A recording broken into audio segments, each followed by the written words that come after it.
Hello friends, welcome to my channel Singhania tutorial.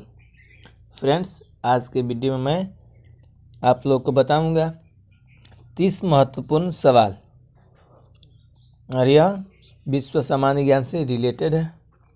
Friends, यह question general knowledge का है और फ्रेंड्स आप एसएससी, रेलवे और किसी भी कॉम्पिटिटिव एग्ज़ाम का तैयारी करते हैं तो आपको काफ़ी हद तक मदद मिलेगी। फ्रेंड्स, आप हमारे चैनल पर नए हैं तो प्लीज़ चैनल को सब्सक्राइब करें और बेल आइकन पर क्लिक करें ताकि आपको हमारे नए वीडियो का नोटिफिकेशन मिल सके। चलिए फ्रेंड्स, शुरू करते हैं। सवाल नंबर 1 लद्दाख संबंधित है। ऑप्शन ए है बागानी कृषि से, ऑप्शन बी है पशुचारण से, ऑप्शन सी है स्थानांतरणशील कृषि से और ऑप्शन डी है दुग्ध पशुपालन से। फ्रेंड्स, इसका आंसर होगा ऑप्शन सी स्थानांतरणशील कृषि से, यानी लद्दाख संबंधित है स्थानांतरणशील कृषि से। फ्रेंड्स, अगला सवाल है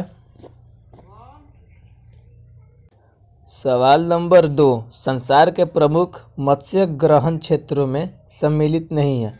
ऑप्शन ए है उत्तर पश्चिमी प्रशांत महासागर, ऑप्शन बी है उत्तर पश्चिमी अटलांटिक महासागर, ऑप्शन सी है उत्तर पूर्वी अटलांटिक महासागर और ऑप्शन डी है दक्षिण हिंद महासागर। फ्रेंड्स, इसका आंसर होगा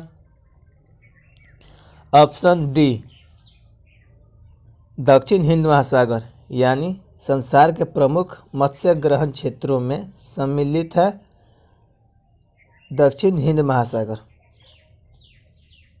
सवाल नंबर 3 ऑस्ट्रेलिया में माउंट गोल्ड सर्विथी क्यों विख्यात है। ऑप्शन ए है मूंगे की चट्टानों के लिए, ऑप्शन बी है सुरमया झीलों और पर्वतीय स्थल के लिए, ऑप्शन सी लौह अयस्क के खानों के लिए और ऑप्शन डी डेयरी उद्योग के लिए। फ्रेंड्स, इसका आंसर होगा ऑप्शन सी सरयू झीलों और पर्वतीय स्थल के लिए, यानी ऑस्ट्रेलिया में माउंट गोल्ड सर्विथी सरयू झीलों और पर्वतीय स्थलों के लिए विख्यात है। सवाल नंबर 4 विश्व के कुल व्यापारिक ऊर्जा उत्पादन का सर्वाधिक भाग किस स्रोत से प्राप्त होता है। ऑप्शन ए है कोयला, ऑप्शन बी है प्राकृतिक गैस, ऑप्शन सी है पेट्रोलियम और ऑप्शन डी है परमाणु ऊर्जा। फ्रेंड्स, इसका आंसर होगा ऑप्शन सी पेट्रोलियम, यानी विश्व के कुल व्यापारिक ऊर्जा उत्पादन का सर्वाधिक भाग पेट्रोलियम से प्राप्त होता है। चलिए फ्रेंड्स, इसके बाद अगला सवाल है सवाल नंबर 5 निम्न में से कौन आधारित रूप से छोटे पैमाने का उद्योग है। ऑप्शन ए है रसायन उद्योग, ऑप्शन बी है उर्वरक उद्योग, ऑप्शन सी माचिस उद्योग और ऑप्शन डी जूट उद्योग। फ्रेंड्स, इसका आंसर होगा ऑप्शन सी माचिस उद्योग, यानी माचिस उद्योग आधारित रूप से छोटे पैमाने का उद्योग है। चलिए फ्रेंड्स, इसके बाद अगला सवाल है सवाल नंबर 6 ब्रिटेन के किस देश में प्रथम रेल मार्ग का निर्माण हुआ। ऑप्शन ए है ब्रिटेन, ऑप्शन बी संयुक्त राज्य अमेरिका, ऑप्शन सी जर्मनी और ऑप्शन डी भारत। फ्रेंड्स, इसका आंसर होगा ऑप्शन ए ब्रिटेन, यानी विश्व के ब्रिटेन देश में प्रथम रेल मार्ग का निर्माण हुआ था।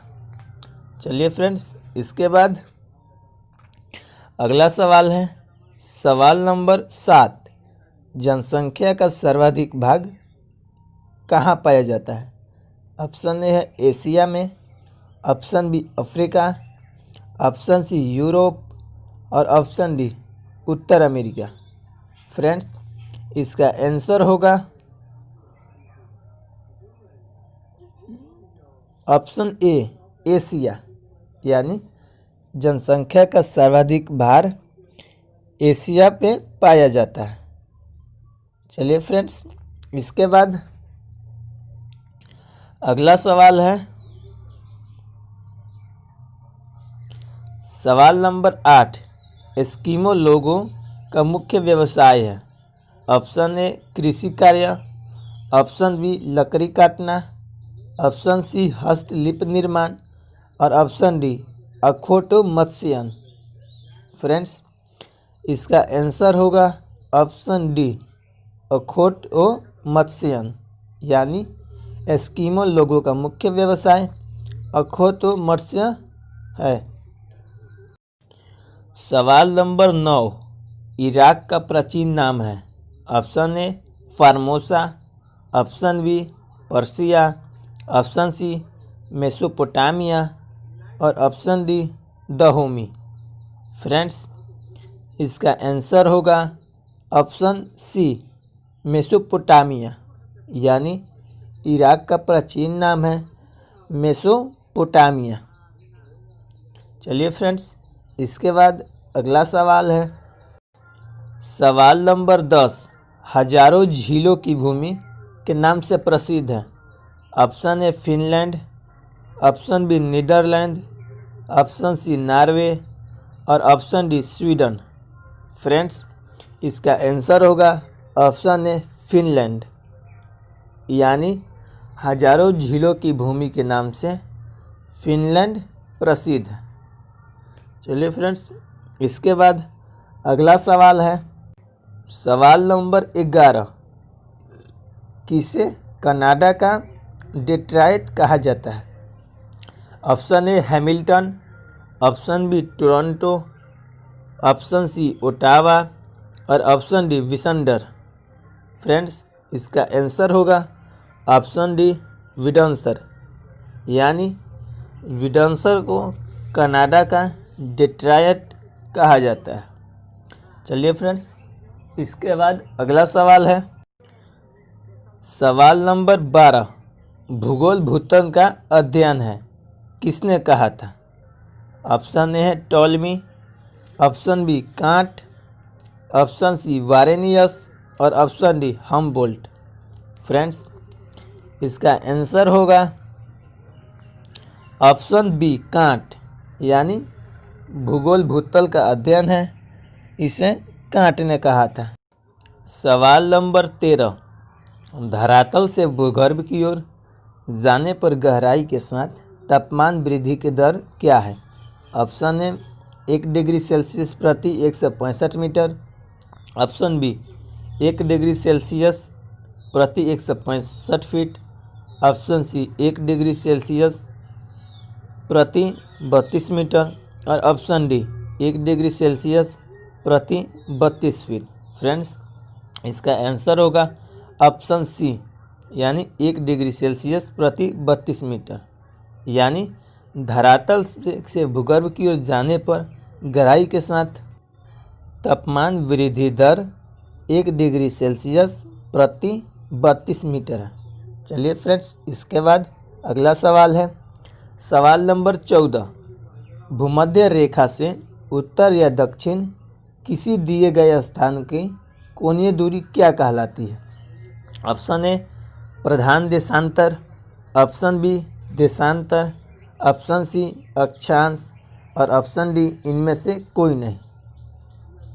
फ्रेंड्स, इसका आंसर होगा ऑप्शन सी अक्षांश, यानी भूमध्य रेखा से उत्तर या दक्षिण किसी दिए गए स्थान को कोणीय दूरी अक्षांश कहलाती है।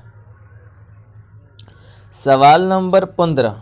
अंतर्राष्ट्रीय तिथि रेखा का निर्धारण किस वर्ष किया गया? ऑप्शन ए 1662 ईस्वी, ऑप्शन बी 1765 ईस्वी, ऑप्शन सी 1884 ईस्वी और ऑप्शन डी 1947 ईस्वी। फ्रेंड्स इसका आंसर होगा ऑप्शन सी 1884 ईस्वी, यानी अंतर्राष्ट्रीय तिथि रेखा का निर्धारण 1884 ईस्वी में किया गया। सवाल नंबर 16, भूकंप मापी यंत्र के अनुसार एक वर्ष की अवधि में सामान्यतः कितने बार भूकंप आते हैं? ऑप्शन ए है 5000 से 7000, ऑप्शन बी है 8000 से 10000, ऑप्शन सी 10000 से 12000 और ऑप्शन डी 12000 से 15000। फ्रेंड्स इसका आंसर होगा ऑप्शन बी 8000 से 10000, यानी भूकंप मापी यंत्र के अनुसार एक वर्ष की अवधि में सामान्यतः 8000 से 10000 बार भूकंप आते हैं। सवाल नंबर 17, पृथ्वी की पपड़ी की ठोस चट्टानों के नीचे जो पिघला हुआ पदार्थ होता है, जो कभी कभी ज्वालामुखी के उद्गार के साथ धरती के ऊपर तल पर आता है, उसे क्या कहते हैं? Option A magma, option B मैक्यूस, ऑप्शन सी मार्स और ऑप्शन डी मेसेटा। फ्रेंड्स इसका आंसर होगा ऑप्शन ए मैग्मा, यानी पृथ्वी की पपड़ी की ठोस चट्टानों के नीचे जो पिघला हुआ पदार्थ होता है, जो कभी कभी ज्वालामुखी के उद्गार के साथ धरती के ऊपर तल पर आता है, उसे मैग्मा कहते हैं। चलिए फ्रेंड्स इसके बाद अगला सवाल है सवाल नंबर 18, पर्वतों की उत्पत्ति से संबंधित रेडियो सक्रियता सिद्धांत का प्रतिपादन किसने किया? Option A Joly, option B Daly, option C Dana और ऑप्शन डी रीड। फ्रेंड्स इसका आंसर होगा ऑप्शन ए जॉली, यानी पर्वतों की उत्पत्ति से संबंधित रेडियो सक्रियता सिद्धांत का प्रतिपादन जॉली ने किया है। सवाल नंबर 19, कौन सी गैस ग्रीन हाउस प्रभाव के लिए उत्तरदायी है? Option A chlorine, option B CO2, option C oxygen और ऑप्शन डी हाइड्रोजन। फ्रेंड्स इसका आंसर होगा ऑप्शन बी CO2, यानी CO2 गैस ग्रीन हाउस प्रभाव के लिए उत्तरदायी है। चलिए फ्रेंड्स इसके बाद अगला सवाल है सवाल नंबर 20, अर्जेंटीना के पंपास क्षेत्र में उरुग्वे की ओर से प्रचंड वेग से चलने वाली ठंडी हवाओं को क्या कहा जाता है?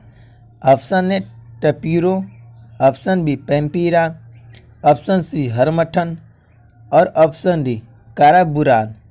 फ्रेंड्स इसका आंसर होगा ऑप्शन बी पैम्पीरा, यानी अर्जेंटीना के पंपास क्षेत्र से उरुग्वे की ओर से प्रचंड वेग से चलने वाली ठंडी हवाओं को पैम्पीरा कहते हैं।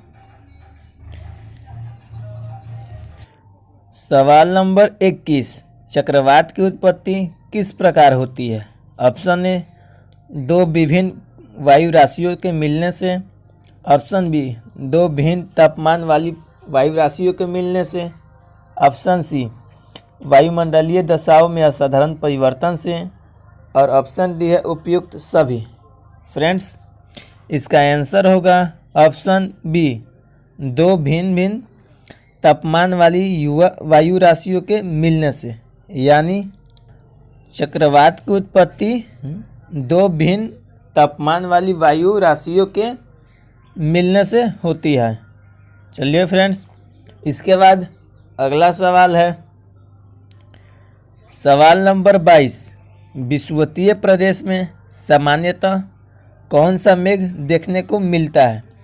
ऑप्शन ए अस्तरी, ऑप्शन बी पछाब, ऑप्शन सी पछाब स्तरी और ऑप्शन डी कपासी वर्षा। फ्रेंड्स इसका आंसर होगा ऑप्शन डी कपासी वर्षा, यानी विषुवतीय प्रदेश में सामान्यतः कपासी वर्षा देखने को मिलती है। चलिए फ्रेंड्स इसके बाद अगला सवाल है सवाल नंबर 23। नदी के उस मुहाने पर जहाँ से नदी समुद्र में गिरती है त्रिकोण के रूप में जलोढ़ मिट्टी का भंडार कहलाता है। Option A delta, option B महाद्वीपीय छज्जा, ऑप्शन सी केप और ऑप्शन डी लेवीज। फ्रेंड्स, इसका आंसर होगा ऑप्शन ए डेल्टा, यानी नदी के उस मुहाने पर जहाँ से नदी समुद्र में गिरती है त्रिकोण के रूप में जलोढ़ मिट्टी का भंडार होता है, उसे डेल्टा कहते हैं। सवाल नंबर 24। अरब सागर झील किस प्रदेश में स्थित है? Option A Canada, option B रूस, ऑप्शन सी कजाकिस्तान और ऑप्शन डी चीन। फ्रेंड्स, इसका आंसर होगा ऑप्शन सी कजाकिस्तान, यानी अरब सागर झील कजाकिस्तान में स्थित है। चलिए फ्रेंड्स, इसके बाद अगला सवाल है सवाल नंबर 25। नियाग्रा जलप्रपात किसकी सीमा पर स्थित है? ऑप्शन ए स्विट्जरलैंड एवं जर्मनी, ऑप्शन बी यूएसए एवं कनाडा, ऑप्शन सी फ्रांस एवं इटली और ऑप्शन डी डेनमार्क एवं स्वीडन। फ्रेंड्स, इसका आंसर होगा ऑप्शन बी यूएसए एवं कनाडा, यानी नियाग्रा जलप्रपात यूएसए एवं कनाडा सीमा पर स्थित है। चलिए फ्रेंड्स, इसके बाद अगला सवाल है पनामा नहर किन दो महासागरों को जोड़ती है? ऑप्शन ए भूमध्य सागर एवं लाल सागर, ऑप्शन बी प्रशांत महासागर एवं अटलांटिक महासागर, ऑप्शन सी अरब सागर एवं हिंद महासागर और ऑप्शन डी भूमध्य सागर एवं अटलांटिक महासागर। फ्रेंड्स, इसका आंसर होगा ऑप्शन बी प्रशांत महासागर एवं अटलांटिक महासागर, यानी पनामा नहर प्रशांत महासागर एवं अटलांटिक महासागरों को जोड़ती है। चलिए फ्रेंड्स, इसके बाद अगला सवाल है सवाल नंबर 27। किस महाद्वीप को श्वेत महाद्वीप के नाम से जाना जाता है? Option A Europe, option B Africa, option C Antarctica और ऑप्शन डी ऑस्ट्रेलिया। फ्रेंड्स, इसका आंसर होगा ऑप्शन सी अंटार्कटिका, यानी अंटार्कटिका महाद्वीप को श्वेत महाद्वीप के नाम से जाना जाता है। चलिए फ्रेंड्स, इसके बाद अगला सवाल है सवाल नंबर 28। निम्नलिखित में से कौन महासागरीय द्वीप नहीं है? सेंट हेलेना, ऑप्शन बी हवाई द्वीप, ऑप्शन सी मालागासी और ऑप्शन डी एलाइस द्वीप। फ्रेंड्स, इसका आंसर होगा ऑप्शन सी मालागासी, यानी मालागासी महासागरीय द्वीप नहीं है। चलिए फ्रेंड्स, इसके बाद अगला सवाल है सवाल नंबर 29। पेंटागोनियो मरुभूमि किस देश में स्थित है? Option A Argentina, option B Botswana, option C Sudan, option D Somalia.